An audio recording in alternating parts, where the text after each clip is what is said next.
Okay, this is just okay. Just this. Okay.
I just need to check.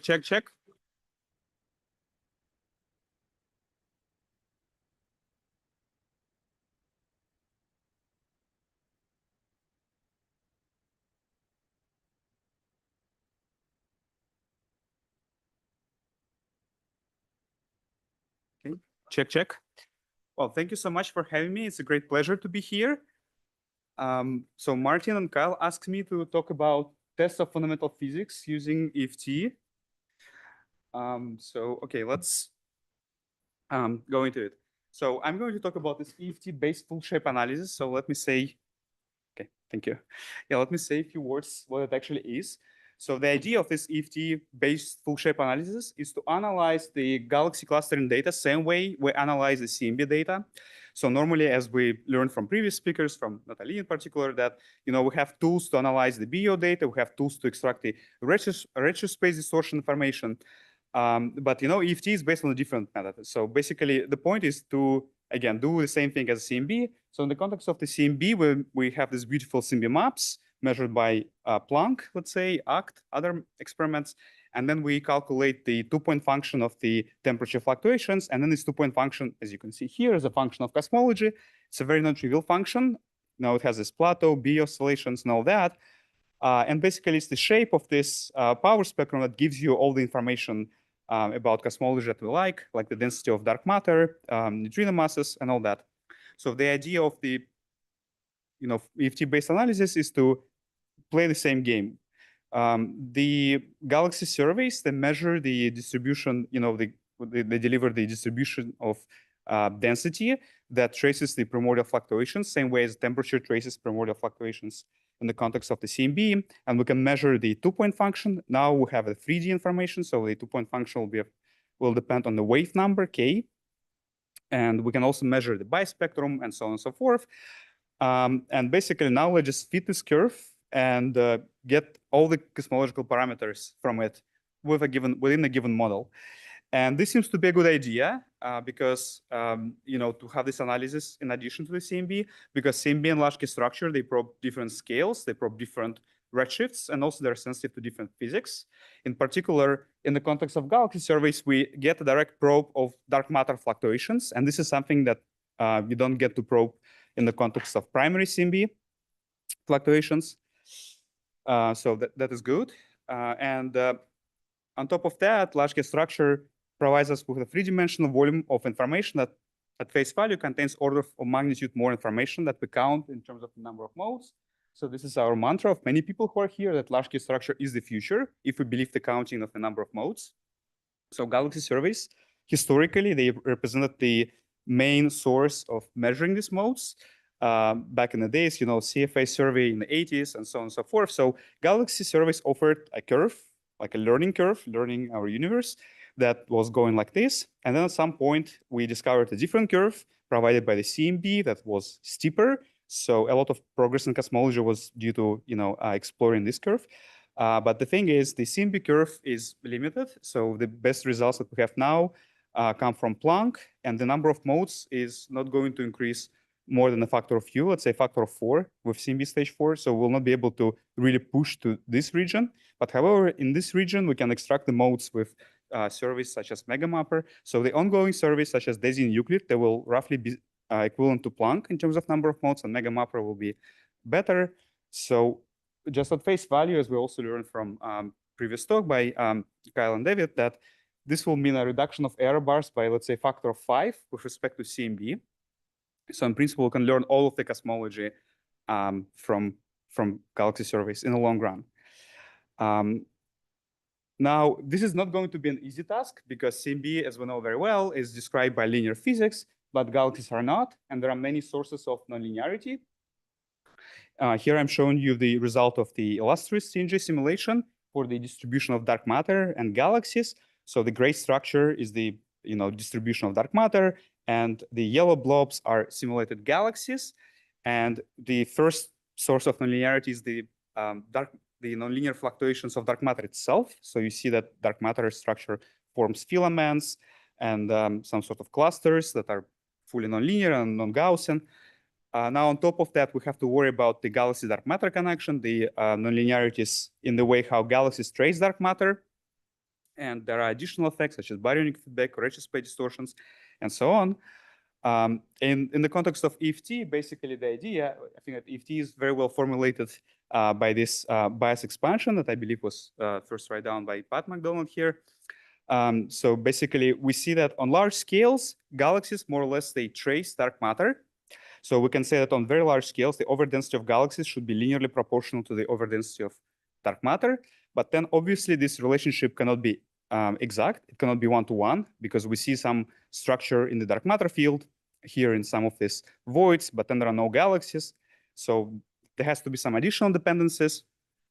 And this you can write down by using symmetries. So basically you're saying that delta is small, is your delta matter is your large scale degree of freedom. So when you go to smaller scales, you need to write down an operator that is delta squared. And then also you have to write down other operators such as the square of the tidal tensor. And so the first relevant point of EFT is that you write down all operators consistent with symmetries. So here the symmetries are the equivalence principle and the rotational invariance. So all these operators here are scalars. So this is dictated by the rotational invariance. And in this expansion, for instance, you don't see the gravitational potential because the gravitational potential is not a physical quantity, it's not a diff invariant thing, so it's unphysical. All the physical observables can depend only on the tidal tensor. So this is the manifestation of the equivalence principle. So this simple arguments, they basically tell you how to build these expansions. And in the EFT, in general, this is what we're doing. We're identifying low energy degrees of freedom, large scales, and then we're writing down all possible dependencies we can have consistent with symmetries. And basically, for all these other sources of nonlinearities, we do the same. So in the EFT, when we see something that we don't know, we just write down expansions similar to this. And it's important to note that this expansion comes with a number of free parameters that we call nuisance parameters or Wilson coefficients or low energy effective constants. And well, here in this context of the dark matter galaxy connection, these are bias parameters. This linear bias B1, the nonlinear bias is B2, BG2, and so on and so forth. And we have to marginalize over them. And this is how we capture the ignorance about the small scale physics. So EFT can be contrasted with another approach. So historically, there have been two approaches to modeling galaxy formation. One is based on simulations. The other one is based on this, EFT or perturbation theory techniques. So in the context of simulations, we know that simulations are exact for the pure matter clustering, and they give us the result that's trustable on any scales. But however, the problem is to put galaxies in this approach, because for galaxies, we don't know the exact model. So we have to use some phenomenological or empirical prescription for that. And that's why there will be some uncertainties associated with that. And also another problem of simulations is that they're still time consuming. So for example, the recent simulation-based analysis of the Bose data with the SIMB collaboration analyzed only a small fraction of the Bose volume because it was not possible to produce, a bigger volume of simulations. Then, an alternative to that is perturbation theory, which obviously is a limited approach. So it works only on a limited range of scales. On small scales, it breaks down. We cannot use any perturbations anymore. But then on large scales, so linear or quasi-linear scales, it provides us with a systematic program that guarantees, precision and accuracy that matches the let's say, precision of the observations. So we can trust our results for any level of error bars on large scales. And also it's very fast and cheap, so we can calculate the full, let's say, matter power spectrum or galaxy power spectrum in a matter of 1 second. So it makes it a great tool to explore scenarios beyond line of CDM, and this is the main topic of my talk here. And also, as I said, we have all these nuisance parameters that capture all possible uncertainties associated with the gas physics, baryonic feedback, galaxy formation, all that. So once we have marginalized over those, we can say that we have taken into account these effects completely. All right. So this is the slide that illustrates this idea of perturbation theories. Now I'm going to focus on this way to analyze the data. So as I was saying before, all this story with nonlinearities is illustrated here with the simulation, and you see that there are different scales at play. So on large scales, things look very linear and Gaussian. On small scales, we have these large nonlinearities. So this picture is manifest when you plot the galaxy power spectrum and try to fit it with linear theory. On large scales, it provides a good fit, and then it breaks down. But it breaks down in a sort of controlled way. It breaks down. This difference between theory and data is sort of smallish. So you can account for it perturbatively. And once you have done so, you can fit the data. And from the conceptual point of view, you can always do that because the galaxy, well, the structure formation in the late universe, it has some hierarchy of scales. So the scale associated with all this complicated physics that I was talking about is more or less the size of the dark matter halo, which is, let's say, 10 megaparsec. And then on scales larger than that, galaxies, they behave like an effective fluid. And this fluid is non-relativistic, so you can ignore the relativistic effects as long as you stay within the horizon. And this idea to build an effective fluid description for galaxies is known as the effective field theory of Flaschke structure. So it has been a very active field of research. It's a big community here. From my side, I created this spin-off called time-slice perturbation theory that was helpful for specifically one particular problem, IR summation. And then basically now all these things are well developed and worked out, and now we can apply these things to data right away. So before we did that, we have done many checks because many people were not sure if these perturbative techniques, they're applicable on large scales. So as I mentioned before, from the mathematical point of view, that's the only option, but we did many explicit checks. We participated in several data challenges. One of the earliest ones was the PT challenge shown here, organized by Takahiro Nishimichi, Masahiro Takada. We have also tested EFT at the field level. So let me say a few words about these tests. In terms of the challenge, just yesterday we published a new result of a new community challenge called Beyond Two-Point Function Challenge, organized by Elizabeth Krause. And basically many different approaches, simulation-based, voids, emulators, all possible approaches were tested in this challenge. And here I'm showing you just the results. And you can see that EFT, obviously by construction, it should provide largest error bars, but then the accuracy is also the best. So the scatter between the truth and the parameters take up with T is kind of the smallest. Let me also encourage you to participate in this challenge if you haven't. So this challenge is ongoing.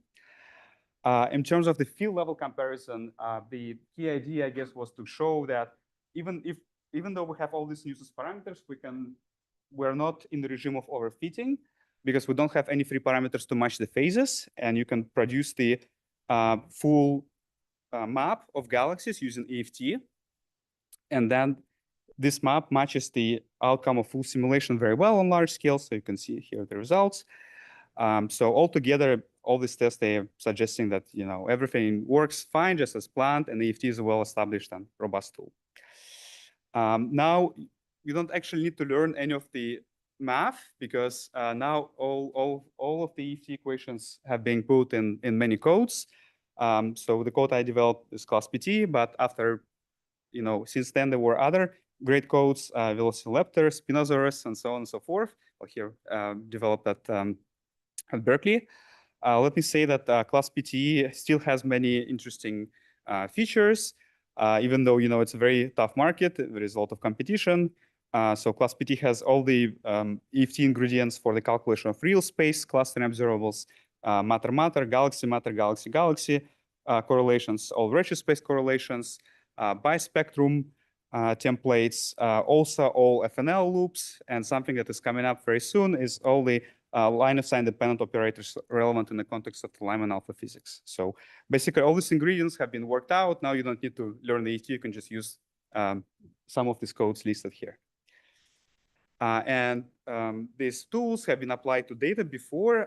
We measured some cosmological parameters from both the power spectrum and the bispectrum shown here, and we're able to remeasure cosmological parameters of lambda CDM, and they seem to be consistent and competitive with Planck, and this was very good confirmation of this formalism. But of course, the most interesting, the most fun story is to now try to extract some new physics from the data. And basically with different sets of collaborators, I have explored three particular directions that very roughly I define as exotic and dark energies. That has to do also with the Hubble tension. Then there is a whole story of dark matter things that you can learn with EFT. And the last one is inflation. And I believe that actually Oliver Philcox next will talk more about our test of inflation. So let me briefly discuss the results of this exploration. So first, one of the very first models that we analyzed with EFT full shape was actually dynamical dark energy that has become very hot recently with the DESI results. And the thing is, full shape, the shape of the galaxy power spectrum gives you the measurement of omega matter, well, strictly speaking, the little omega matter, the physical density of matter. And this is something that you can use to improve your dynamical dark energy results. And even back then, 4 years ago, these measurements, BEO plus full shape, were competitive with CMB plus BEO plus supernovae, and so on. So there was no detection back then. But this example, it would be nice to redo this maybe in the context of DESI, but this example just tells you that there is some extra information you can get in the context of the standard model here. All right, now in terms of the exotic energies that I mentioned before, let me say that these models were motivated by the Hubble tension that was mentioned here. So Hubble tension is a disagreement between the direct and indirect measurements of the Hubble constant H0. And as people from the model building side realized very, very quickly is that if you want to make the low redshift measurements of H0 consistent with BEO, the only way to do that is to modify the physics around the CMB, the physics around recombination. So you have to come up with some sort of energy injections, and then you can address the Hubble tension. And there were several models to do that. Basically, the idea is that you can have some energy injection, and that changes the physics of the CMB. And now you can, with extra parameters associated with those extended models, you can fit the power spectrum of the CMB while having H0 72. But this will require shifting cosmological parameters around in order to maintain this good fit to the CMB. But if you do shift these cosmological parameters around, they will produce some modifications of the galaxy power spectrum that can also be constrained. The two particular models that people explored in detail were early dark energy, introduced here by Marko Miankowski and collaborators, and also the self-interacting neutrino model. And basically, I feel like the self-interacting neutrino will be discussed later here by Andrew. Let me just say here that in case of these energy injections, it seems that both current and future galaxy surveys will be very, very sensitive to this, because the modulations of the power spectrum that are required to fit H0, they typically are kind of dramatic. In the context of early dark energy, you need to do it by as much as 15% or even 20%. So this is something that can be tested. Now, in the context of dark matter, all discussions about dark matter, they start with some sort of landscape of different dark matter models. I particularly like this cartoon by Andrew Long that shows, for each dark matter model, we have some sort of house. And these models were constrained in the past. There is this great website where you can find all possible constraints that ever exist. And typically, they look like this. You have some parameter from Lagrangian as a function of the mass of dark matter, and then there were many exclusions, and many of them come from cosmology. Let me just say that a lot of these exclusion plots, they have assumptions. For instance, when they derive constraints here in this context on the interaction between protons and dark matter from Milky Way satellites, they assume that 100% of dark matter interacts with baryons. So many of these assumptions are, in many of these models, you assume that 100% of dark matter is basically only one house here. This is something that was very confusing to me, because if you really think about dark matter in terms of these houses, like the first question for you is like, why can you not have all these houses at the same time, or like several houses, right? So if you do that, if you assume that there are many different dark matter models, a lot of constraining power from cosmology will be lost or not directly applicable, at least. And there are some motivated examples of such models, such as Axiverse, that basically tells you that there are several different axions that could be dark matter, could be dark energy, and so on. Thanks. So this is something that galaxy surveys can do. So in a toy model where you only have two components, there will be some sort of gene scale beyond which dark matter will not cluster. And so there will be some suppression of the power spectrum. And the parameters of the suppression, the scale, and the amplitude will tell you the abundance and the mass. An example of that is the dark matter constraints on ultralight axions, in addition to dark matter, that we published with Key Rogers and collaborators. And basically, you can see that for some axion masses, both alone galaxy surveys are better than Planck. And of course, when you combine the two, you get the strongest constraints altogether. Another example is the work on dark matter baryon interactions. It's something that's motivated by direct detections that, well, direct detections cannot probe low masses of dark matter because the recoil energy is not large enough. But this is something we can do specifically with cosmology, because this low mass relics, low mass interactions, something we can probe.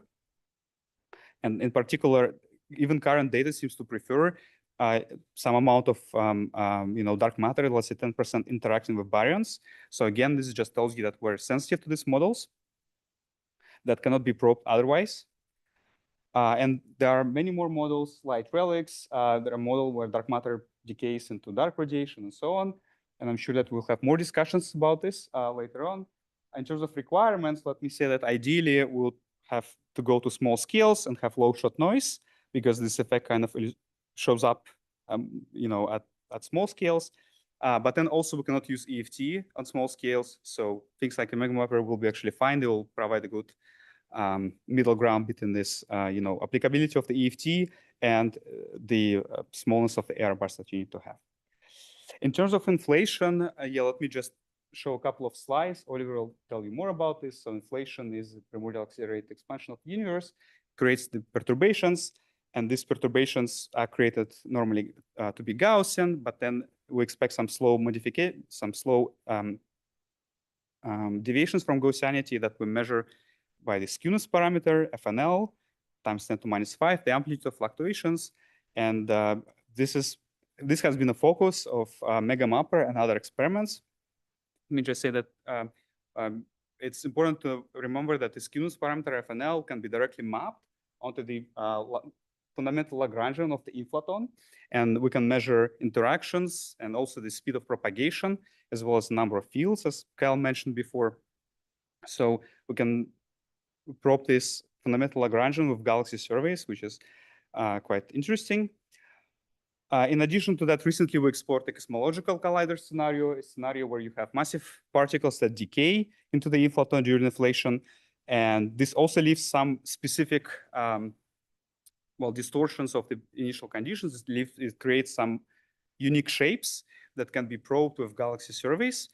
We have done so. We did many different collider models. We derived some non-trivial constraints on the masses of particles during inflation.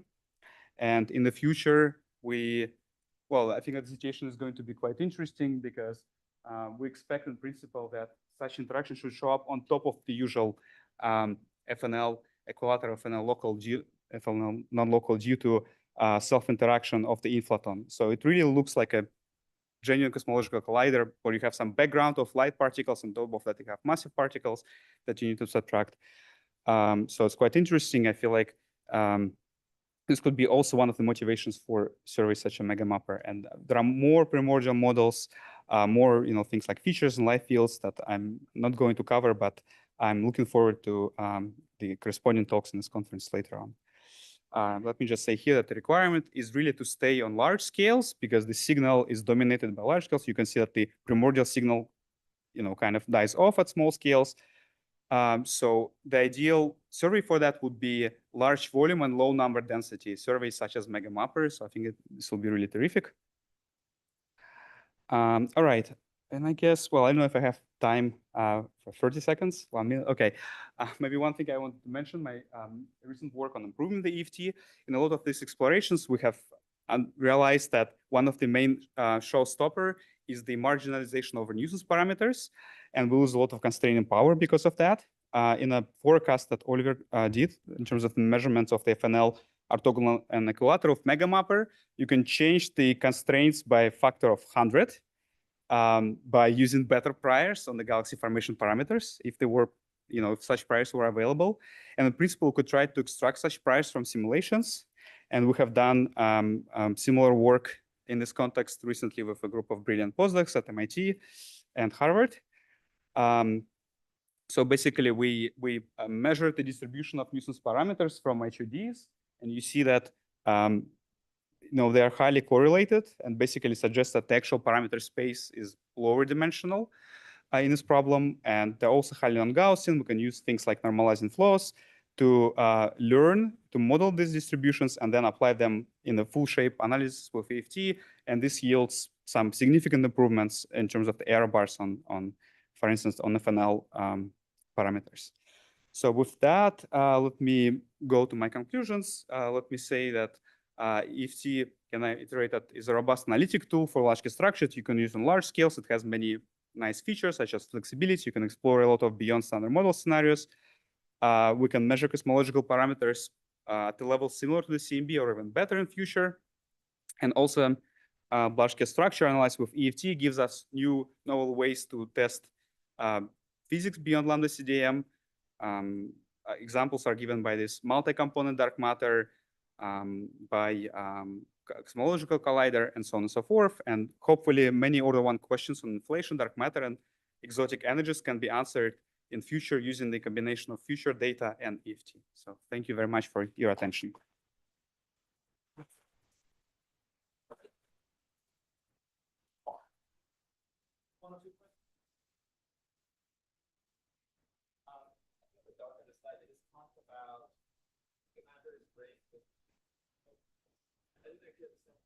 Okay, good.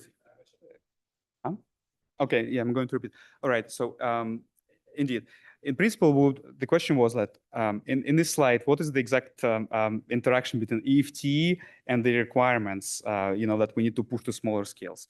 So the idea here is that this signal, you see it shows up, it kind of increases as you go to smaller scales. So ideally, it would be nice to really push to smaller scales, right?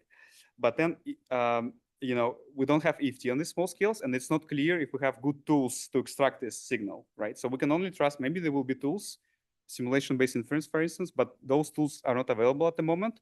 So if we want to both use EFT and learn something about these models, we better stay on large scales. And that's why I'm saying that services like MegaMapper, they will provide very good, common middle ground between these two different effects.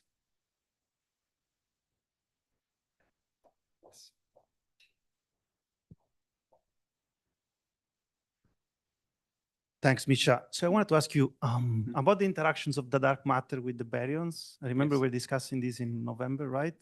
So in your model, you have 10% of the dark matter, which interacts with the cross-section, which is like 10 barns at a mass of 1 MeV. Yeah. So this is non-relativistic already at BBN. So there is like 100 more of these than there are protons and neutrons around BBN, and they scatter with the standard model with a cross-section, which is almost microscopically large, right? Right. So it's hard to understand how much helium would be left out of, BBN if you were to include this effect in the nuclear reaction chains. Yeah, it's a good question. Yeah, we haven't explored the BBN yet. I know that in terms of cosmological fluctuations, this is perfectly fine. Yeah. And also in terms of collider physics. Yeah, but it could be good to explore the BBN. Yeah, it's true that, here, okay, at this moment, let me say this. What we actually see in the data, we see some suppression of the matter power spectrum, okay? That you can fit with axions, you can fit with this thing, and now, basically any model that does the suppression will be preferred by the data. Now, in terms of the actual physical realization, yeah, I agree with you. This seems to be like a very extreme regime. So probably, I wouldn't say that we have detected really this, amount of interaction. And I have another question, if I may. So when you talk about the priors on the EFT parameters, right? So if you have new physics, the actual value of those bias parameters will change, right? If FNL is like 100, B1 is different just because the halo mass function is different, or it will be different, if you have a new interaction, right? So in what, from your experience, how much can we trust these actually priors beyond lambda CDM? Because I would agree in lambda CDM, I run a lambda CDM simulation, I get the prior, I strengthen my constraint on lambda CDM parameters. But beyond lambda CDM, how do we do it without beyond lambda CDM simulations, right? It seems very hard for me to believe those priors. Yeah, so basically, we already know that lambda CDM to, let's say, a few percent is a great model. So any signal on top of that will be some tiny correction. So in this sense, we can trust this in this like perturbative regime. Now you can ask this question, okay, if we want to use these priors to like this 1% precision, right? If we want to account for this 1%, will it matter? The answer is that the current answer with the HOD models, for instance, no, it will not matter, just because the HOD by construction is sensitive only to a few parameters, such as, the pressure sector approach is sensitive to sigma star, right? Yeah. So any new physics, if it modifies sigma star, it's already captured in these priors because you modify sigma star anyway by usual cosmology. So I would say the answer is that it's captured, at least in the HOD models, within the HOD priors, this effect is already captured. Okay, thank you. So you can use these priors for BSM easily. Okay. Thank you, sure again. Okay.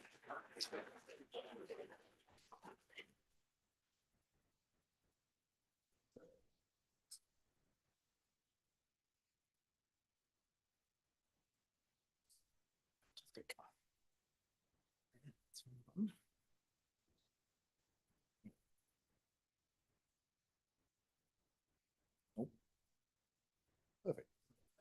Amazing. Fantastic. Excellent. Well, thank you very much for the opportunity to speak here.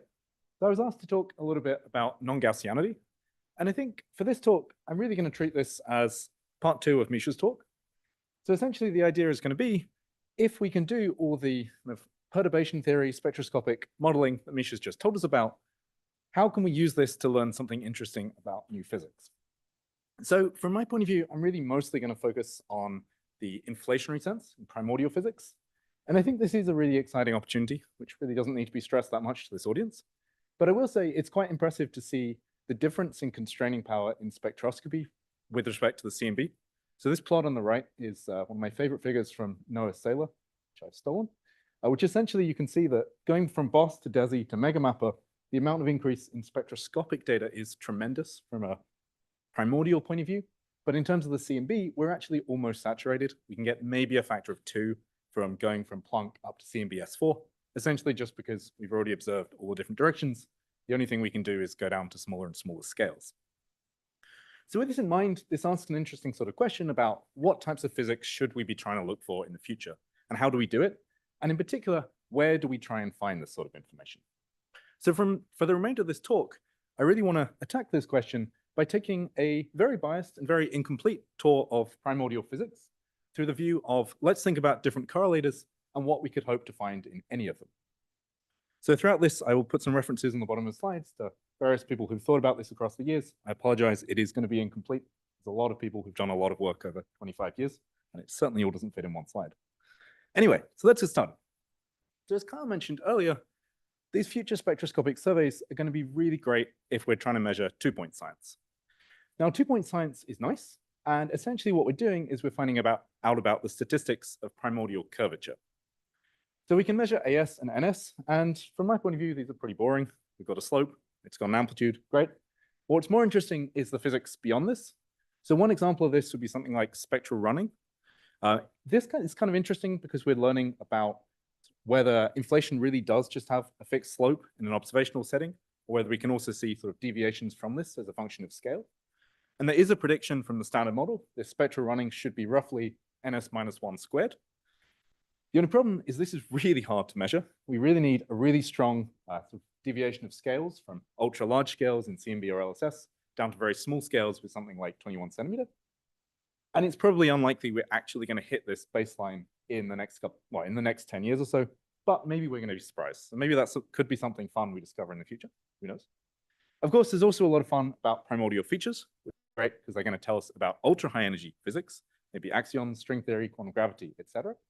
And a lot of fun things about things we could discover via looking at the BAO.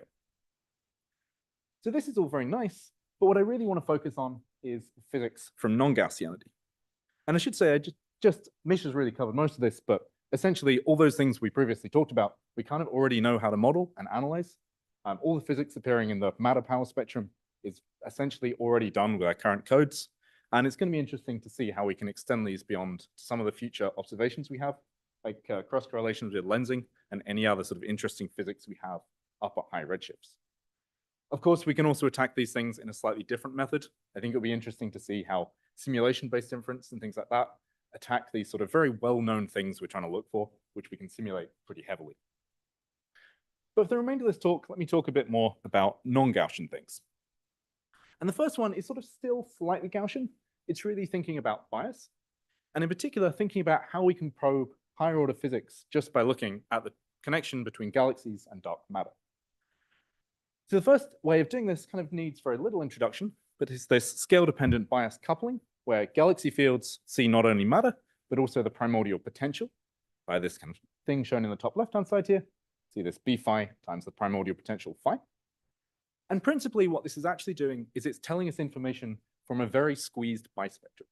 So if you see this little cartoon on the upper right-hand side here, these stars are galaxies.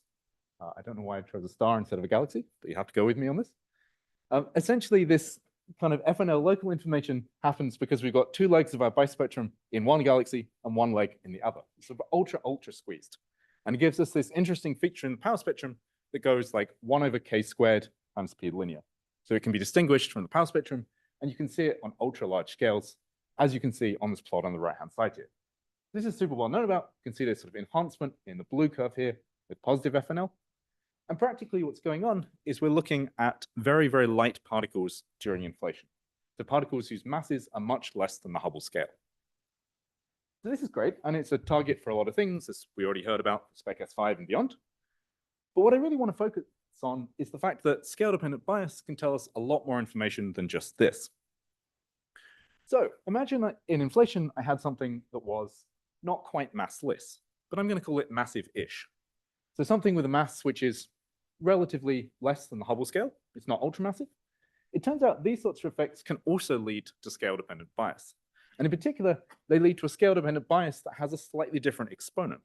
So the equation here is essentially how this works. You have the power spectrum. Instead of being divided by k squared, it's now divided by power of k to the 2 minus delta, where this delta thing essentially just tells us the mass of the field. Hopefully you can confirm if the mass is 0, you get out 1 over k squared, and the usual thing you're interested in. Kind of see this on the plot on the right-hand side here. This is just the bias function. You can see this big 1 over k squared divergence for local, which is this delta equals 0 case. You can also see slightly more modest things, but that could be potentially detected with exactly the same methods we'd use for FNL local science. And Sam's going to talk a little bit more about this on Wednesday.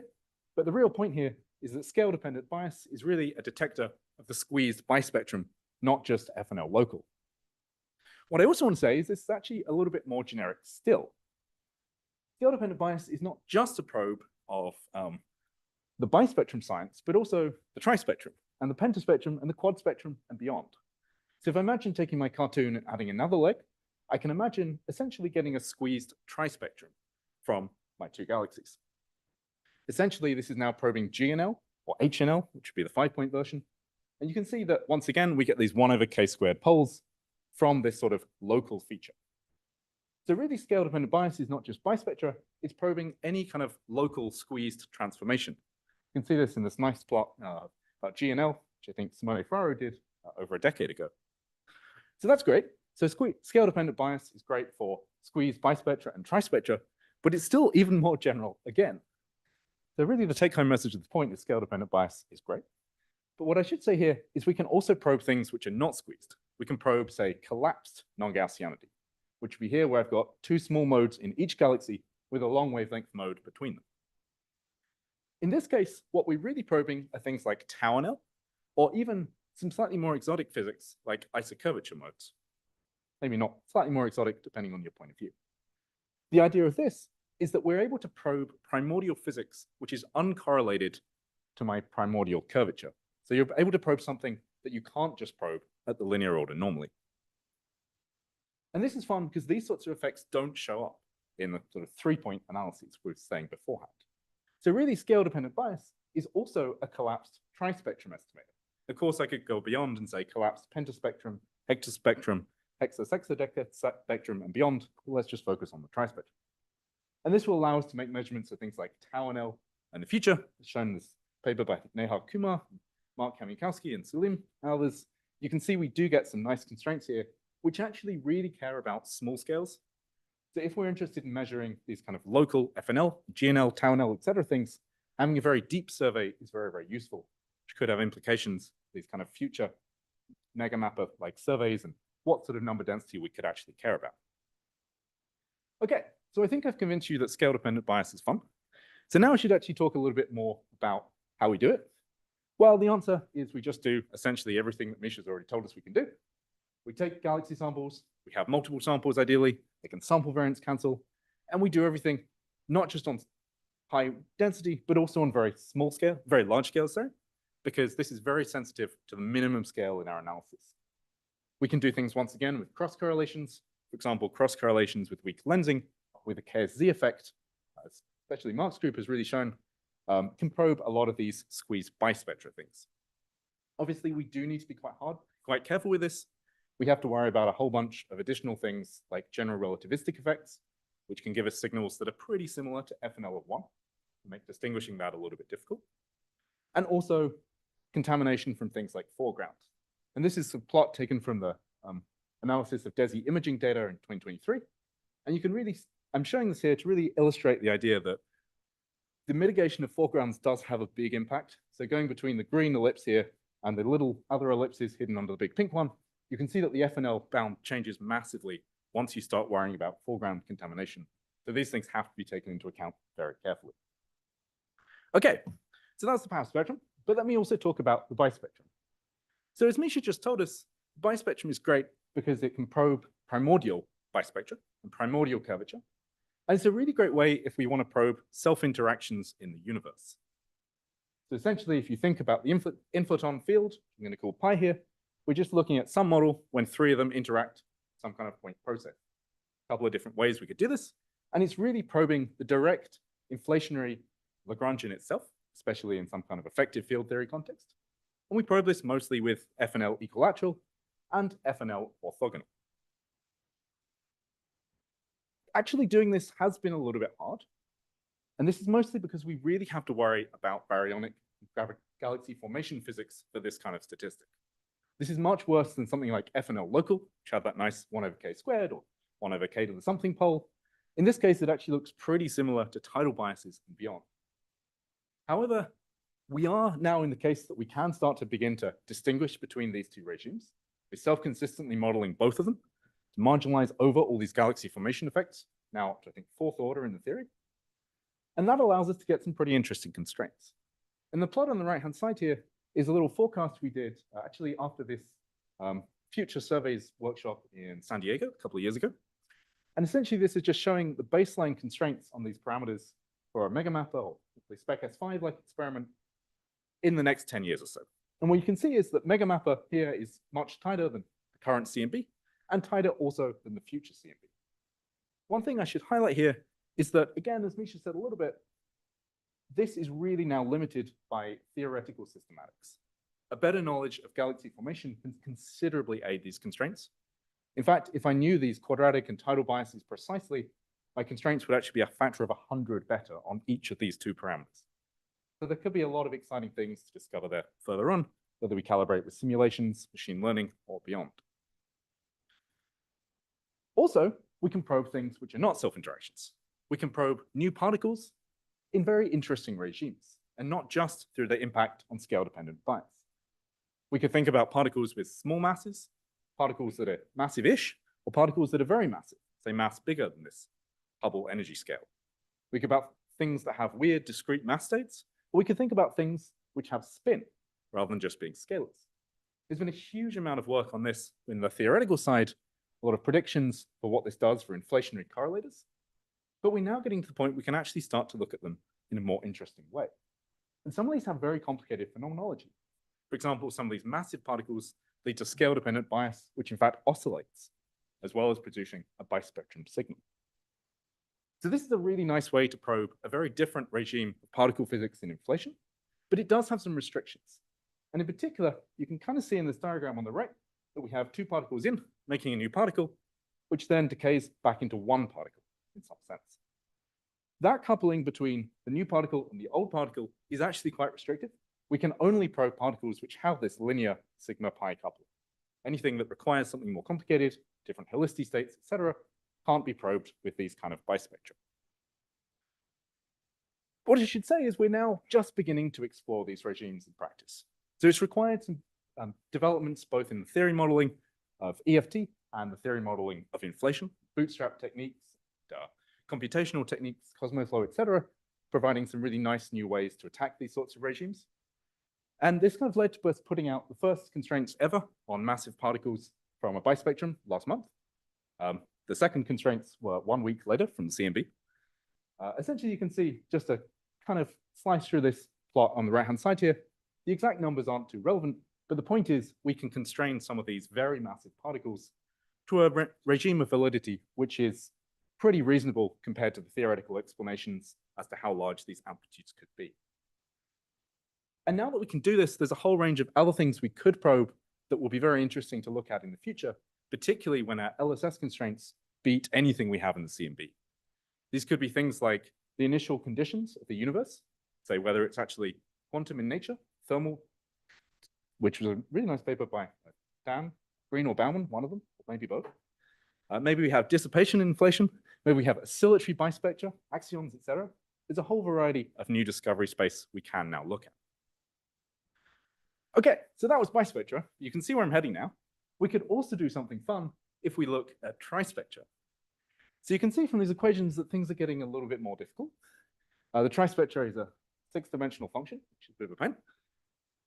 But it could prove interesting in probing some very different primordial physics. And an important question you should have here is, well, why would we care about these things? And it turns out we could care about them because it's quite easy to make models which don't give cubic non-Gaussianity for a bispectrum type, but do give a 4-point non-Gaussianity. For for example, a charge symmetry. One thing we can do with this is to probe the single field effective field theory of inflation interactions, essentially all these guys interacting at a point. A couple of different ways to do that. The only constraints so far have been from the CMB. This would be an interesting target for the future. We can also then go ahead and probe particle scattering. It turns out this regime is actually much more general than I said for the bispectrum, because we can directly probe couplings which don't require this kind of linear coupling. Or another way, we can probe all the different helicity states of massive particles. We're gaining actually quite a bit in comparison to scale-dependent bias because we have a lot of kinematic information. We have 6 different variables in my problem, and I can see as a function of all of them, how does my trispectrum evolve, and try and distinguish between very, very different models. For example, different masses and different spins of these inflationary particles. A proposal for very nice summarizing this cosmological collider idea. It's also a direct probe of some of these other interesting ideas, like isocurvature modes, or even equivalence principle violations. So this is all great, but this is somewhat harder. So to actually analyze this in practice, we need ideally a full theory model that can robustly account for every single thing that gravitational evolution and hydrodynamics can do to our problem, and some robust way of actually measuring this from the data. So there are a couple of simplifying regimes. There's the regime of parity, as demonstrated in Bob Kahn's papers and talks we're going to hear about in the next 2 talks. So this is a regime when our theory doesn't have additive biases. We don't need to worry about extra terms in the model. Or we could care about things in other kinematic regimes, like collapsed trispectrum estimators, which is something you're going to see Sam talking about on Wednesday. So for example, you can get some constraints. I think this is one of the first constraints we've had on an inflationary 4-point coupling from ghost inflation, which Misha stole my picture of. But there's still a lot more work to do, and it'd be interesting to see how that evolves in the future. Okay, so what's next? Next is the quad spectrum. So the galaxy quad spectrum directly traces the primordial quad spectrum. Why should we care about this? I think the answer is we probably don't. If anyone has a good reason to measure a 5-point function, I'd love to do it. It seems great. But from this point of view, I'm not sure there's any motivation of seeing these sorts of shapes that we wouldn't also have seen in a lower order description. But what I will say in the final kind of couple of minutes is moving beyond this kind of 2, then 3, then 4-point description. One thing that we know quite well from the current generation of galaxy surveys is that if the galaxy clustering is nonlinear, there are many statistics we can use to constrain primordial physics, which aren't just these 2, 3, 4, 5, 6-point functions and beyond. We can look at wavelets, we can look at CNNs, we can look at reconstruction, marked statistics, and beyond. There's a whole sort of proclivity of different possibilities, and there's some sorts of the physics I've previously discussed that could be very interesting to look at with some of these estimates. In particular, they're interesting if we have physics that cascades down into other statistics. Like FNL local is a nice example of this. Things in the squeezed limit of one statistic tend to bleed into other statistics as well. So this is all very nice. It's sort of a very active area of ongoing research. But I think what particularly excites me at the moment is the question of, well, what if the big nonlinear and non-perturbative physics was in the primordial universe as well as the early universe? So I think there's a whole variety of interesting approaches one could take in this sort of regime. And I'm going to just give you 2 characteristic examples here that highlight where we could maybe look for things in very different statistics. One example would be, imagine that the primordial PDF, this PDF of curvature fluctuations, is not quite Gaussian, you see in this blue curve here, but have some kind of tails. So you could think of a tail like FNL or GNL. You could also think of a tail non-perturbatively, something that really impacts very, very rare events. You can kind of see in this orange curve here, this is a slight different PDF to this Gaussian, Snell-Lorentzian, and it has much fatter tails. So these sorts of effects can actually create endpoint functions at very, very large n, much larger than this 2, 3, or 4-point function I've been discussing. In this case, the observables we're interested in actually could be very different. We could look at scale-dependent bias, again, tells us a lot about any of these higher order processes, but also things like the galaxy halo mass function. This is a little bit more difficult to observe, but it could show us some interesting things. This is actually a plot of what this looks like. Looks at this change in halo mass function as a function of the tailed cosmology in orange, which looks kind of similar to things you'd expect from GNL, with a slightly higher amplitude because of higher order effects. This is great, but it makes our lives slightly harder how to actually do these analyses in the future. I'd like to finish this talk with an even more interesting scenario, which is even potentially slightly more esoteric. So let's imagine during inflation, I produce particles which are extremely massive. Not just massive-ish, but particles much larger than the inflationary Hubble scale. There are ways to do this in an inflationary context, whether it's possible with sort of periodic eras of particle production, or phenomena like time-varying masses of particles. If we produce these particles heavily non-adiabatically, they're probably going to be produced very, very rarely. So then there's the question, how do you detect something in the universe that happens very, very rarely? The answer is that you shouldn't be using power spectrum or bispectrum and beyond. Totally the wrong statistic, because it averages over all the sky, which is really not what you want to do. What you actually want to do is look at everything much more locally. You want to try and find a signature via something like profile finding. So you can say that in a CMB context, which is where I've recently been investigating these, what you should really do is try and look for a local hotspot in the CMB. And that basically gives you a much, much better constraint. So in fact, this is kind of showing you an exclusion plot on the right-hand side, the profile finding sort of approach in black versus power spectra, which is this top dark blue curve. And you can see that the constraints are much, much tighter for looking at these rare events very locally. So this is some work that was submitted to arXiv about 22 minutes ago. It'll hopefully come out on Wednesday night. But I think it does leave an interesting question of how can we do analogous processes in galaxy surveys? If we have very rare phenomena happening very locally in the universe, should we be looking for things like extreme mass galaxies, changing the PDF very, very locally, highly enhanced clustering, or beyond? And I'd love to explore more about what that actually could look like from a future surveys perspective. Okay, so I think that's me about out of time. I'll conclude to say future surveys are great. We can discover a huge amount of primordial physics, some of which we already know how to do, some of which we don't. From a perturbative point of view, we really just want to measure as many modes as possible. But from non-perturbative statistics, like squeeze limits, scale-dependent bias, and stuff like that, small scales actually do become quite interesting. And it's sort of a balance between what physics you're interested in as to how you would really design these kind of surveys. And I'll finally just say, the tools to do a lot of this science are actively being developed, and many of them already are available. For the bispectrum, we can already do it. Going beyond that, there's a whole bunch of different interesting ideas for how to go beyond this in the future. So thanks very much.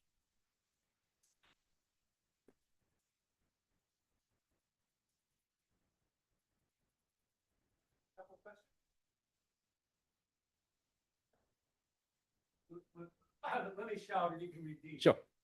How do you distinguish scale dependence that you would see from non-Gaussianity from other scale dependence, such as modified gravity or sound speed and dark energy or anything else like that? Yeah, so I think that's a good question. So I think partly it's to do with the different sort of momentum dependence. Like this 1/k² feature is very protected. Like you can do things like, sure, yeah, that is exactly, it's fifth, fourth one. I think the kind of the big answer to this would be take the trispectrum, take a regime when you can actually see all the kinematics. In that case, you have a slightly better handle on it because you have the full physics dependence. If they look exactly the same in the trispectrum, then the answer is, well, that's very hard. Can you probe these as a function of redshift, something like that? Try and look for places where the theory could look a bit different. Great. Thanks, Oliver, for a very nice talk. And I wondered, going back to the picture you presented of how the squeezed limits can be probed by basically, the power spectrum, but you have successively more points on one galaxy. Have you thought about whether this would modify the satellite fraction? And we might expect that the galaxy that has 2 legs or 3 legs or 4 legs in it is going to perhaps have more satellites. And if you did some sort of weighted estimator, like a marked statistic where you, weighted by the satellite fraction, you could probe this better? Yeah, it's an interesting question. Sorry, my laptop, I think, died, but I can answer that without the laptop. Yeah, so I think that kind of effect is somewhat true, that as soon as you turn on these kind of FNL local things, you can have changes to small scale physics and small scale galaxy physics. Actually disentangling those from galactic scale physics itself, I think is really, really hard. A lot of the simulation-based treatments to look at FNL and beyond do extract quite a lot of that information. Whether you can also do it in kind of, let's say, EFT sort of way of marginalizing everything, right now, I think that situation is a little bit unclear.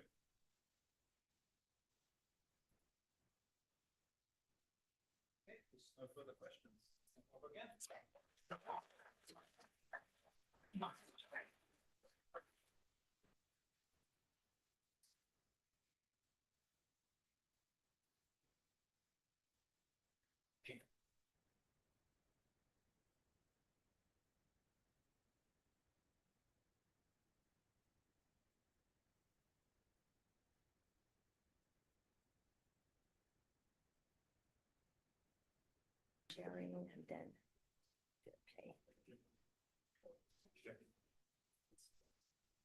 Yeah, that's. Next speaker is Jamie.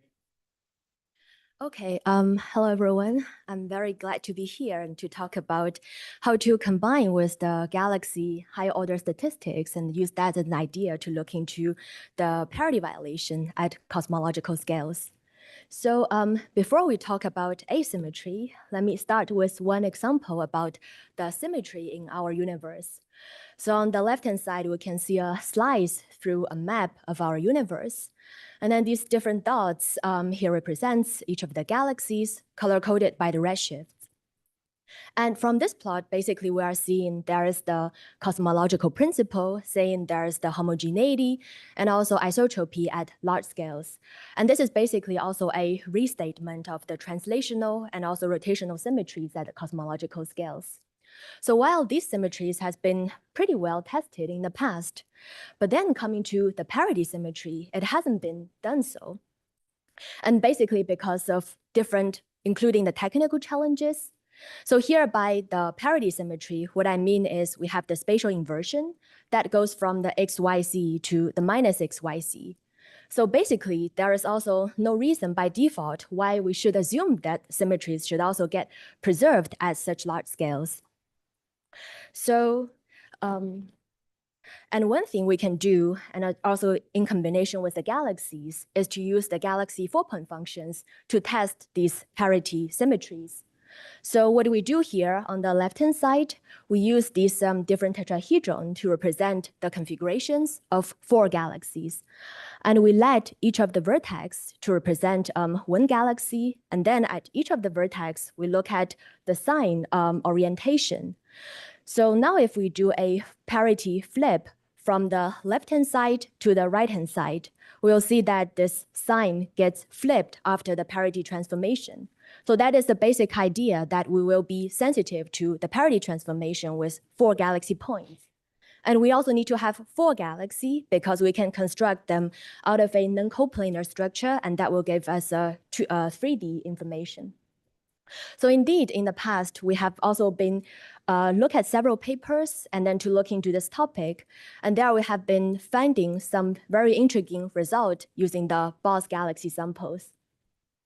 And essentially, if we try to also extend, look into the cosmological scales, there could be many potential observables at large scales that are also sensitive to the parity symmetry. So in addition to the galaxies and also the large-scale structure, there could also be potentially the usage of the cosmic microwave background.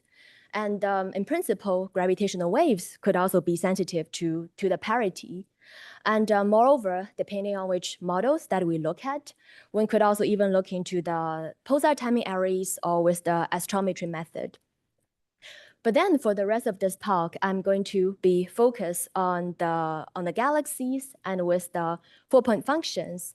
And then I'm also going to describe about a new estimator we are currently trying to construct, the parity odd power spectra, and shortened as the POPs. So I will start with a brief recap of what we do for the galaxy 4-point function. So the basic idea here is we try to combine the galaxies and also with this basis, the so-called isotropic basis function that was proposed by Bob and also Zach back a few years ago. So on the left-hand side, what we see here is we take the ensemble average of 4 copies of a density field and then try to expand them into a radial-dependent piece and also an angular-dependent piece. So this angular-dependent piece is what we call as the isotropic basis function that composes of the products of spherical harmonics. And then what we are interested in is in this radial-dependent piece as the coefficient of the angular expansion. So there are many nice properties that are associated with this basis function. But one of them is obviously that it's sensitive to the parity transformation. Whereas if now we try to flip the spatial coordinates going from the R123 to the minus R123, then we'll see that there's this additional phase arises in front of the basis. And as soon as the sum of the 3 L's being an odd number, then we'll see that this function flip its sign. So that's the reason why we can be sensitive to this transformation. But now if we want to ask even more, like what's really happening inside this basis function, and then we could also write it down in the Cartesian representation. And here I'm giving a few examples of these so-called P11, for example, that stands for the three L's of the L1, L2, L3, they are equal 1. Or there are more examples like the 122 or the 133 terms. So for each of these cases, we all see that there's this very interesting structure, namely the scalar triple product structure arises in all these different functions. So that is also telling us that somehow there is this 3D notion that is built into this basis function. And that is also be able to pick out the parity information because parity requires a 3D structure. So now if we want to ask this question that for a scalar field or for a spin zero field, what are the necessary ingredients to probe the parity transformation? And here for the spin, for the scalar field or the spin zero field, what I mean is if we look into the spectroscopic surveys, for example, DESI, and most of the time we treat each of the galaxies just as point-like source. So now for this question, we realize that if we are interested in 4 points, then we will need to have also the 4 fields. So in addition to that, we also need to find a way to connect these 4 points. For example, through this scalar triple product, either as a K1.K2 cross K3 or R1.R2 cross R3. And then the next question becomes, given these 4 fields, how can we group these 4 fields or how can we regroup these 4 fields? Basically, if we have 4 fields, then we have 3 ways of putting them together. Like we could either put them all together and take the ensemble average, or we can take 2 of them, do some operation to it, and then take another 2, do some operation, and then glue them from the middle. Another option is we take 1 field and then do some operation to the rest of the 3. And then we realized that for the first line I'm denoting there, that denotes the conventional trispectrum or the 4-point correlation function. Whereas for this second and also for the third line, that corresponds to this new estimator we are trying to build currently. A next question becomes, how can we distribute these different operations? Just for a very simple logic that if we want to build a parity odd observable, then one of the easiest thing to do is try to cross-correlate between a odd quantity and also an even quantity. And for example, we know a vector transform as parity odd and a pseudo-vector transform as parity even. And now if we try to cross-correlate them, that gives us the parity odd observable. So this is basically this idea behind this new estimator, this parity odd power spectrum, the POP, that we are trying to build together with the group of people, including Drew Jamieson, Andrew Carvano, Sex Lepin, and also Ejio Komatsu. So here on the left-hand side, we take this vector field and then let it cross-correlate with this A, which is a pseudo-vector. On the right-hand side, this is what we defined as the new estimator, the parity odd power spectrum, denoted as the P sub V. And for this V, that's a vector, and then this A is a pseudo-vector that is proportional to the K vector that is cross the vector field itself. So now just to give a bit more physics content of what does it mean by these vectors or pseudo-vector. For example, if we think about a Helmholtz decomposition, just very generally, we can decompose a vector into a curl-free part and also a divergence-free part. And then we have this scalar potential and also the vector potential denoted as A. And now the question becomes, how can we construct these vectors? So actually, this is also pretty simple, that we know if we take a gradient of a vector, of a scalar, that gives us a vector. And now if we multiply a scalar by a vector, that is still a vector. So that's basically this V here. And if we look at this, this vector field is essentially a composite field of 2 scalar fields. And similarly, we could also do a cross product of this A field to get the A operators. So now if we count that we have these 1, 2, 3, 4 fields that enters in this new estimator, but then we also have the 3 operations that are acting or distributed among these 4 fields.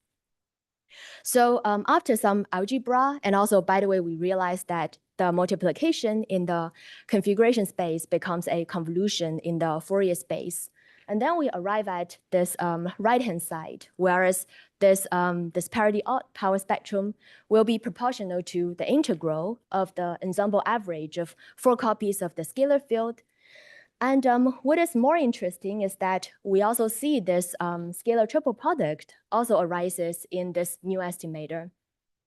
So if we remember back in this story about the isotropic basis function or this spherical harmonics basis function, we started by asking the question, how can we construct an estimator that has rotational invariance?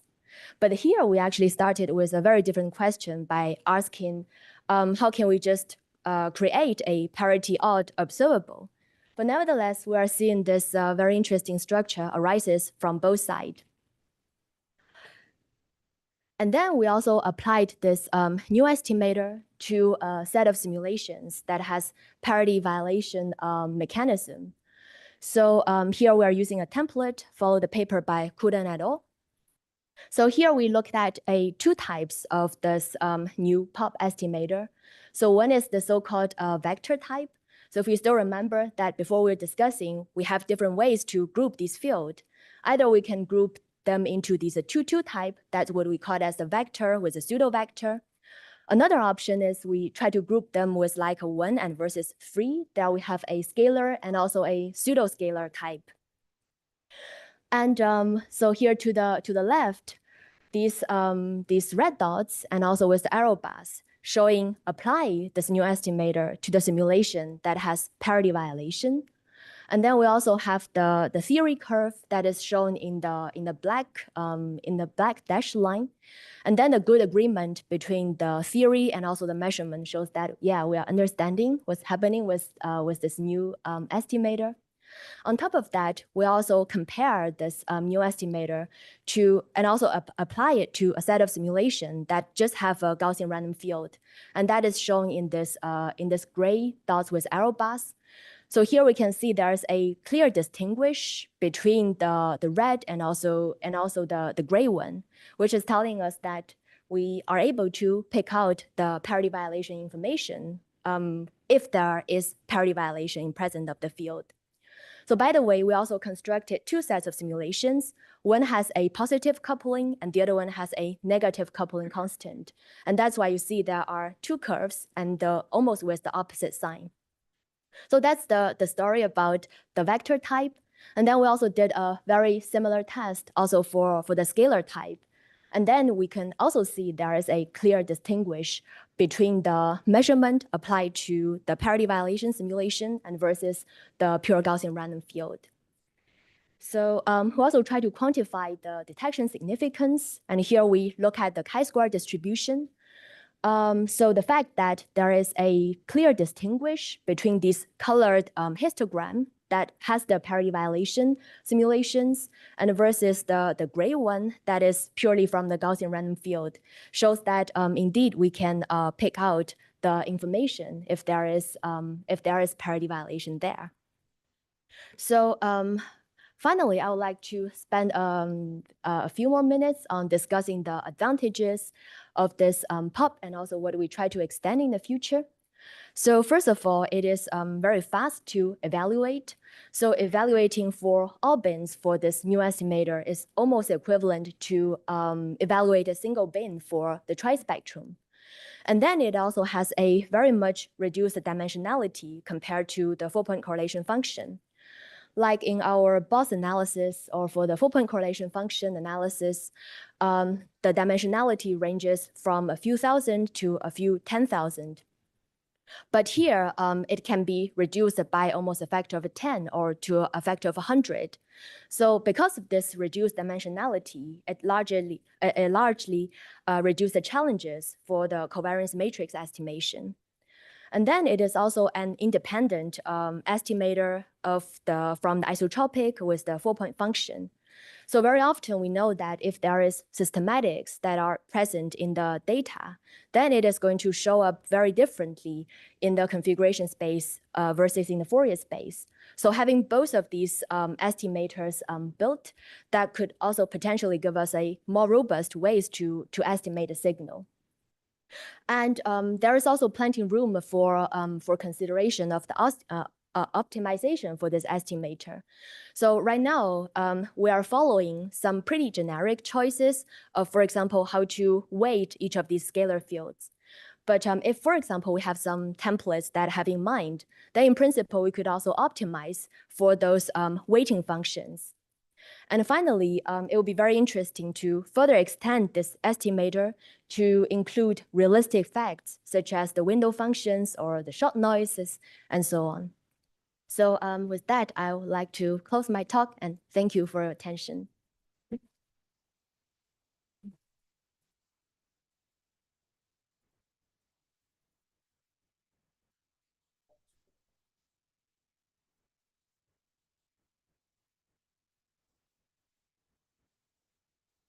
Thank you for the great talk. I'm trying to understand the implications here. So if you're measuring some parity violation, does that mean you do have parity violating interactions for your inflaton, or it's just any non-Gaussianities will generically give you that? So for this one, it is designed or tailored to pick out there's a parity violation information. Okay. So that you would have to either input in a way that you will have this scalar triple product that is present in your, for example, trispectrum, or there is the imaginary part of the trispectrum. I see. And it has to be during inflation. That is a really great question. I think if it is from inflation, that would be probably easy to explain for the galaxy signal. But I also don't want to kill all the possibilities if there could be coming from post-inflation scenarios. Okay. In fact, I think sometimes theorists can be very creative, and I very look forward to that possibility as well. Okay. Thank you.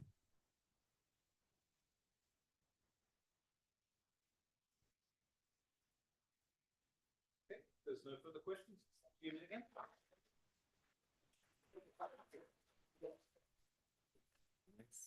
Thank you. Yeah, you have one.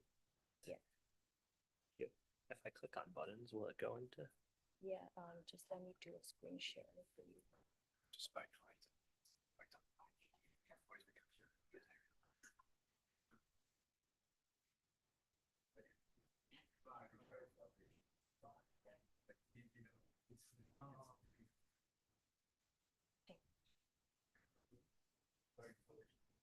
Okay, last speaker of the session is Zach Slucky.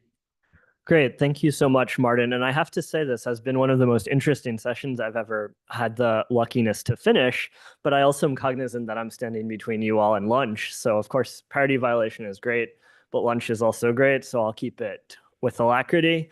So I should say I've been very lucky to have Jiamin as my postdoc at UF for the last several years, but she's on a Marie Curie fellowship, so she must now return to Germany.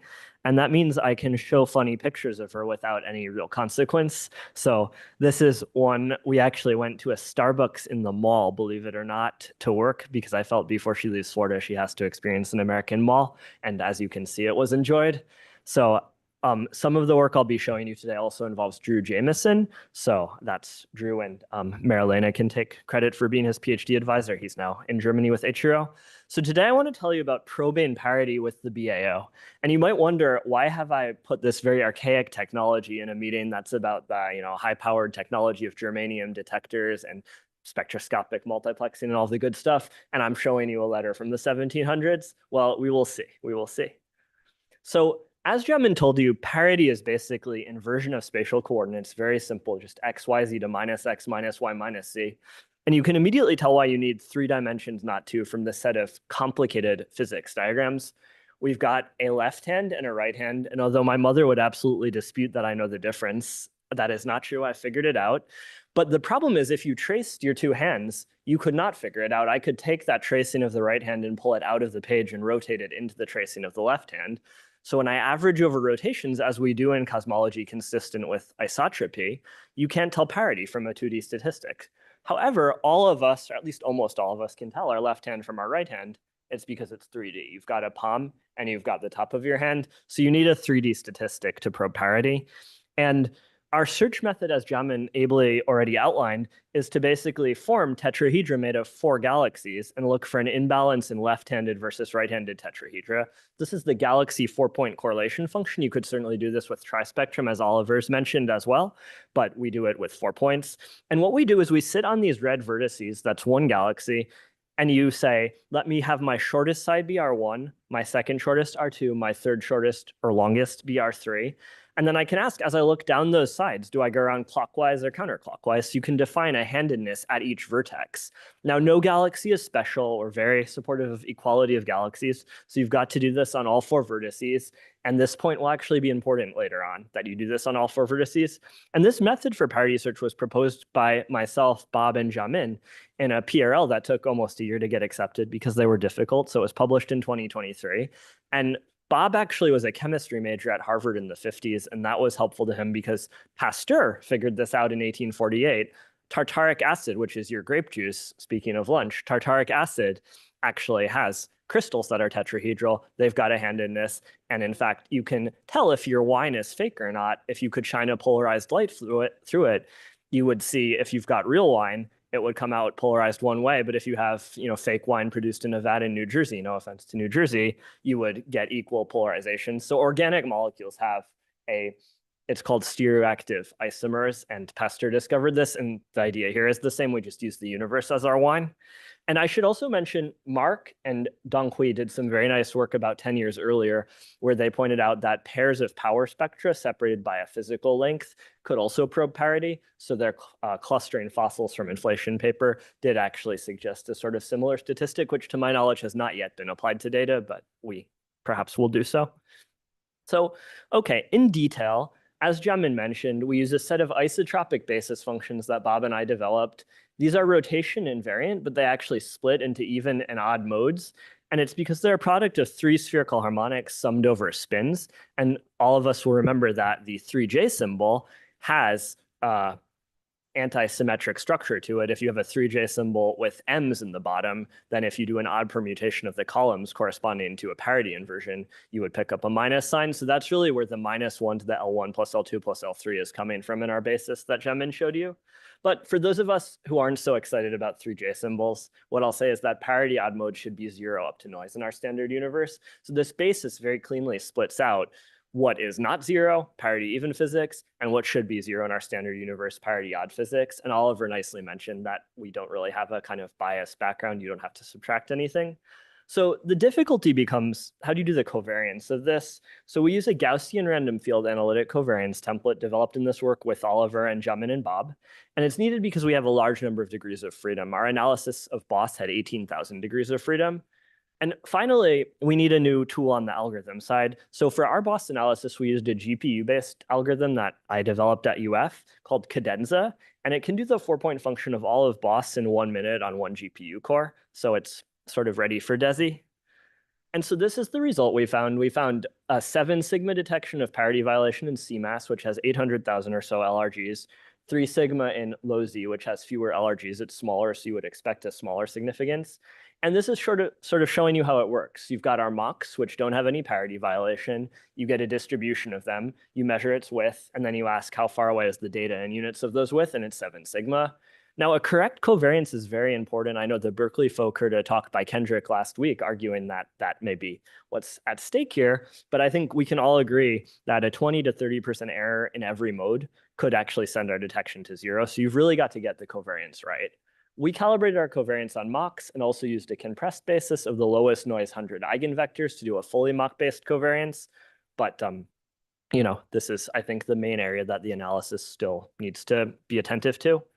I also would be remiss if I didn't mention other work by Oliver on this subject. So Oliver also performed an analysis posted on arXiv a day after ours. He's also done some nice model-dependent constraints, Cabas et al., and CMB work, which for time I won't mention. And this was based on Oliver's getting the idea in covariance from his time working in our group, which was really nice a few years ago. You can see us clustered around a table we found on the street in Berkeley at that time. So we did not do any work at that table, but I think it was a nice meeting we had here a few years ago. And, unfortunately, this analysis isn't really independent in that it uses the same method, and it also has the same susceptibility to the fidelity of the mocks and covariance. So I feel a little bit bad that I think people in the field have taken this work more seriously because there were 2 analyses, thinking, 2 independent groups got this, it must be true. But they're basically going to be susceptible to the same source of error. If you get the covariance wrong, both of these go away. And people have wondered, why did Olivers find 3 sigma? Well, he used different galaxy weights. So he took the full Boss sample, did a redshift cut to get a CMAS-like sample, which is higher Z, and then used the systematic correction weights from the whole sample. So unfortunately, this mixes the low Z systematics into the CMAS sample weights, which is a little regrettable because the CMAS sample is physically not correlated with the low Z sample. So corrections to the low Z systematics probably don't apply to the CMAS sample. But it turns out that doesn't make a big difference. So we checked that and it doesn't change things that much. What does make the big difference is Oliver's analysis used a coarser radial binning. So the algorithm saves the handedness at each vertex of the tetrahedron to a separate bin given by the 3 sides sticking out of that vertex. And so if you do a coarse binning, you incoherently add signal from the 4 vertices of the tetrahedron, which typically do alternate in sign. And so you basically get destructive interference and you're kind of averaging out your signal. So I sense Martin looking at the watch, so I'll move on. What can we do next? So now for something new. Of course, we are performing a parity search within DESI a la our Boss analysis, but I'd like to tell you about something else today. So this plot is iconic. I think everyone in the room probably knows this plot without the citation. Daniel Eisenstein and SDSS 2005 detection of the BAO bump in the correlation function at 100 H inverse megaparsecs. So we all know the 2-point function has BAO. This is a paper a little bit later by Martin, Heejong, and Daniel showing the evolution of the Green's function for BAO, basically showing in the early universe how you get a photon pulse that propagates out here in red and blue, entraining the baryons, and eventually it freezes out when the music stops and recombination happens. And then you've got a baryonic feature at that time in this plot around redshift 848. You can see this well. And then eventually the dark matter converges to the baryons and you get your nice bump in the low redshift distribution of matter, this lower right at redshift 10. And so this gives rise to our BAO feature in the 2-point function. We also have BAO in the 3-point function. It's a little more complicated because the geometry is more complicated. Here, what we've done is we've taken a triangle, decomposed it into R1, R2, and cosine of the enclosed angle, then projected the angle dependence onto the dipole, just cosine theta, and then you can plot it versus R1 and R2. And you see these beautiful folds at 100 H inverse megaparsec. These are all BAO features. In fact, all of the features on this plot are BAO, and it's when the triangle explores twice the BAO scale in the side you're not seeing. So when you open it, R1 and R2 add up to 200, and you can get these features. So the question then becomes, how do we open this letter that I showed you at the start of the talk? How do we open this letter from the early universe that maybe parity violation during inflation is trying to send us? Well, let's search for BAO, because if the parity violation is truly from inflation, it has got to have BAO imprinted on it, because BAO processed the density field 400,000 years after inflation. It would be very hard to fake, because how else are you going to generate 100 H inverse megaparsec feature? It's a very large distance. The reason you can get such a large scale feature is the speed of sound is c/√3 in the primordial plasma. Nothing that happens at later times is really moving fast enough to correlate galaxies with the bump in that way. So we need a way to search for BAO, but we don't want a model. So our standard BAO search procedure is we take the model, we input the no wiggle matter transfer function or power spectrum, and we compare chi-squared for with wiggle and no wiggle models. But this 4-point search for parity is model independent. So how do we conduct a model-free BAO search? Well, we use a method we came up with called empirical dewiggling, and we basically use the data as its own model. So you basically deconvolve the data by the BAO Green's function, which I'm picturing here from an analytic calculation I did with Dan Eisenstein several years ago. You can see the exact solution CAM is not that different. Of course, we do use the exact one. And you basically just remove your BAO at the density field level. Conceptually, this is quite similar to reconstruction as invented by Martin and co. You're just doing some slight transformation of the field. And so then you measure the 4-point function on your empirically dewiggled field and compare it to your standard field. And so I'll move quickly just in the interest of time. There is a slight wrinkle here. Our dewiggled data is our no-wiggle model, but it has noise, so it's not really a model. But you can account for this, and you can actually prove that on average, the delta chi-squared computed for the standard BAO search is the same as the delta chi-squared computed in this method. So here I'm just one of the few equations I'm showing you. Data minus d-wiggled data, C inverse, data minus d-wiggled data, minus n turns out to be equal to the difference in chi-squared in the standard approach. This can also be very fast. The Green's function you need to deconvolve by is spherically symmetric. And that means you can incorporate this all at the algorithm level by just changing your radial binning. Don't use a top hat bin, but use a bin that has a little divot in it to remove the BAO. So you can actually fold this into the same algorithm we run on the data. Standardly, there's no need to even post-process. So we did a rough estimate of the detection significance. I'm going to skip through this in the interest of time because we'll come back to it shortly. And what I actually want to show you now is just that we've applied this to the same parity violating simulations that Jiamin showed in her talk we've measured the parity odd power spectra on. So we've actually put this into play and it works. Here I'm showing you on the left our lowest line odd parity mode, this 111 mode. I'm taking the difference between the with BAO and the without BAO, zeta wiggle minus zeta no wiggle. Here we're holding one of the tetrahedral side fixed so we can display it with the other two varying. And you see there's a difference. Similarly, on this right-hand plot, I'm showing you a higher lying parity odd mode. 3 plus 4 plus 4 is 11, so it's odd. And again, you see a signal. And we can make plots like this and actually look at what do BAO do in the parity odd sector.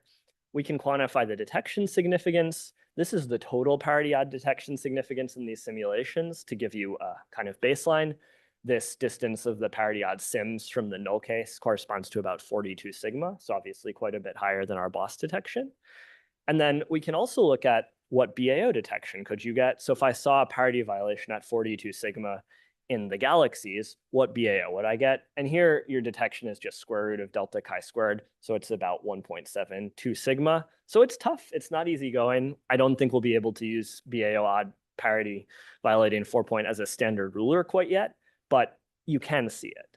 So in the last moment, I'll just tell you that we've also done this for a discrete field. Galaxies are not a continuous grid, unfortunately. They're Poisson sampled. So we applied Poisson sampling and looked at the detection significance of the total parity violation and of the BAO odd. And it goes down a bit. Going to a Poisson sampled field brings your detection in this toy simulation set down to about 1 sigma.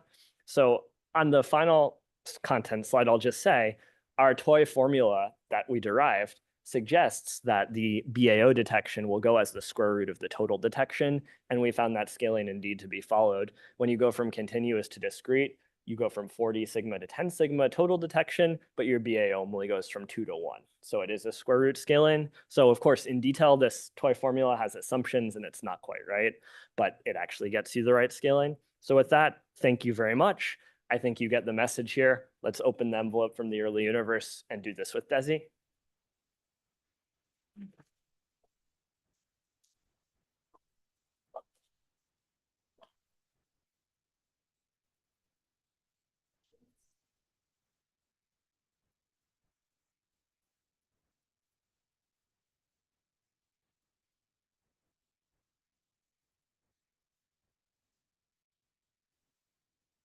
Looks like the primary question is where's lunch? Yeah, thanks for the talk. I'm wondering, you say it's quite not the stage to really claim it's a really robust result.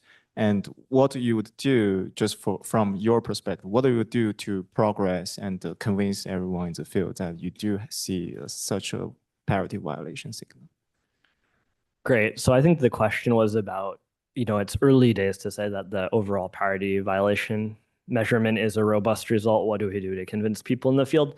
And, as I said, the main issue for us, I think, is the covariance matrix. It turns out that it's very, very hard for a systematic to produce a spurious parity odd signal, but they can produce extra variance. And if you have, underestimated your variance, you'd overestimate the detection. So as I said, for the BOSS, we needed to get this right at the 20 to 30% level. But with DESI year 5, if parity violation is real, we should see it out of order 30 or 40 sigma. 30 or 40 sigma, you'd have to get the covariance 200% wrong to make that go away. So I think the answer is just use a giant volume such that even if you mess up the covariance pretty severely, you can't have messed it up enough to make the thing go away. Does that mean you will have the result in a couple of years or something? Well, we are at work on the DESI year 1 analysis now. That sample is actually a similar size to BOSS, so it won't be as conclusive. But yeah, I think in a few years we'll actually know the answer. Okay, cool.